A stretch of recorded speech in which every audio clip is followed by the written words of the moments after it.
right, guys. Last week we talked about and focused on the setting of our fantasy and complex fiction stories. We also learned alongside of our characters.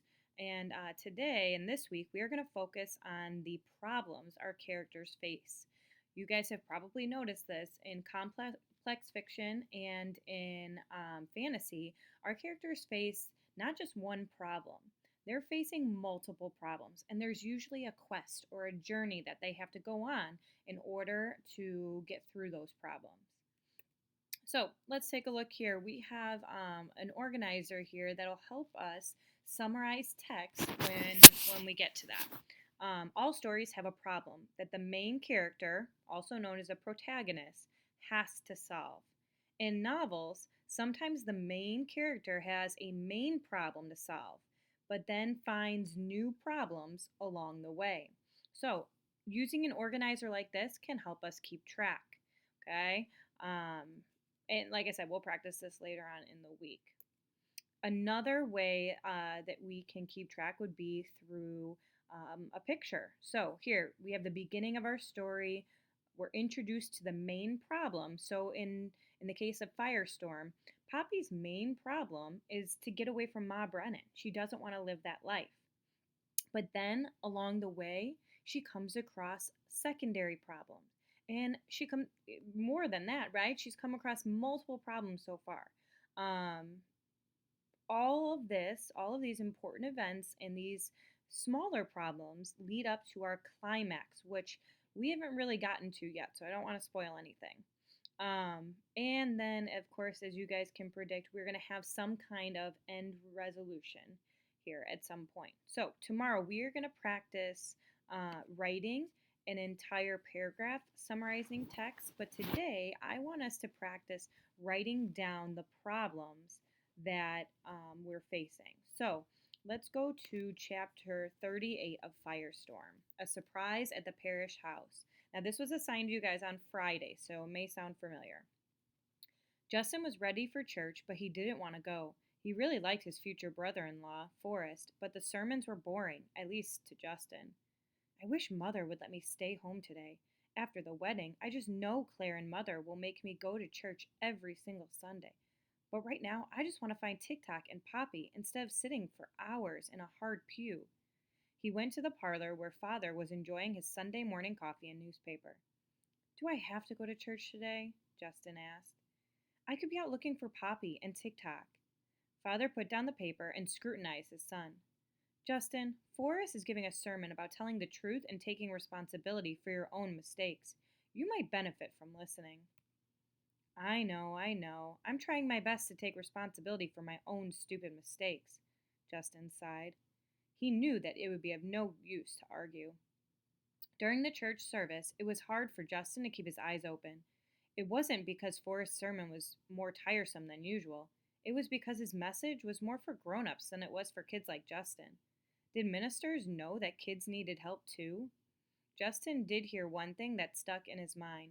Forrest said to pray for those who are unfortunate. If anyone was unfortunate, it was Poppy. Justin prayed for her while Forrest went on with his sermon. Please help me find Poppy, he whispered. Justin wriggled in the stiff pew. Would God, who made the earth and all the stars in the universe, hear his prayer? God seems so far away. How could he hear everyone's prayers? The sermon was finally over, and Justin and his family got up to leave. Forrest was standing on the front steps, shaking hands with the parishioners. To the Butterworths, he whispered, Don't forget, you're coming over to the parish house for Sunday dinner. It should be ready now. Oh no, Justin thought. I'll never get to find Poppy and TikTok now. By the time we get through, it will be dark. After a few minutes of visiting with other church members, Justin and his family headed over to the parish house next door. Justin hadn't realized how hungry he was until he smelled the aroma of an oven roast drifting from the kitchen. Come, sit, Forrest said, his hand gesturing toward the beautifully set table. The housekeeper brought a simple, clear soup in a china soup crock. Forrest ladled the soup into small glass bowls for everyone. Justin picked up his cup and slurped it quickly and noisily. Justin, Claire whispered, that's rude. I know, he answered, but I'm in a hurry. I want to go look for Poppy and my goat. The housekeeper, who was pouring water into all the glasses on the table, paused. Are you looking for a goat? She asked.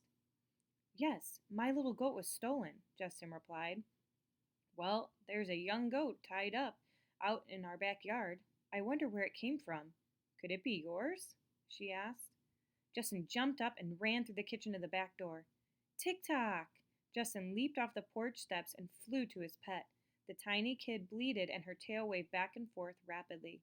It is you, my own little Tick Tock.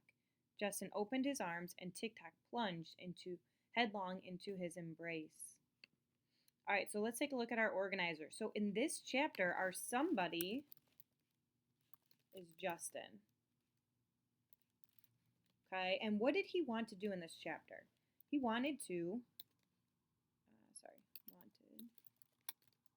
Justin wanted to find Poppy and Tick Tock. But then, the problem, Justin's dad made him go to church, followed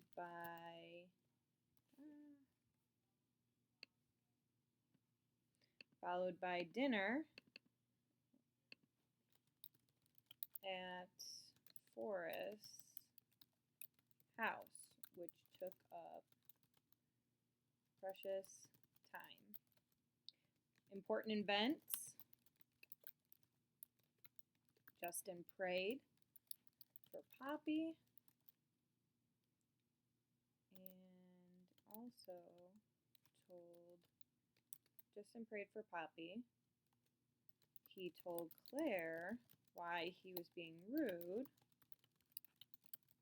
which led to the housekeeper overhearing